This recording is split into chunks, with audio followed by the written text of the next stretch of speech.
The death toll from devastating July 4th floods in Texas rose to more than 100 people on Tuesday, many of them children. Governor Greg Abbott said authorities were also still seeking more than 180 people whose fate remained unknown. Know this: we will not stop until every missing person is accounted for.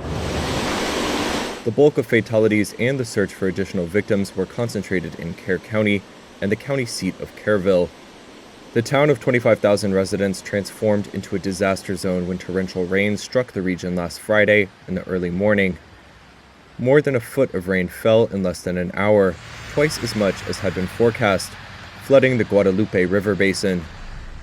Those who died in Kerr County include 27 campers and counselors from Camp Mystic, a nearly century-old Christian girls' camp on the banks of the Guadalupe.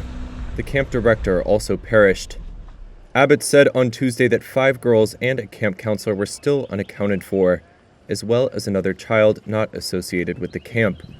In addition to deaths reported in Kerr County, Abbott said more than a dozen other flood-related fatalities had been confirmed across a swath of Texas hill country known as Flash Flood Alley. Authorities worry the death toll could climb as floodwaters recede and the search gains momentum. Public officials have faced days of questions about whether they could have alerted people in flood-prone areas sooner.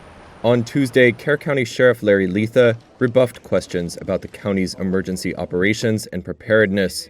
He would not say who was ultimately in charge of monitoring weather alerts and issuing flood warnings or evacuation orders. Abbott said a special session of the Texas legislature would convene later this month to investigate the emergency response and provide funding for disaster relief.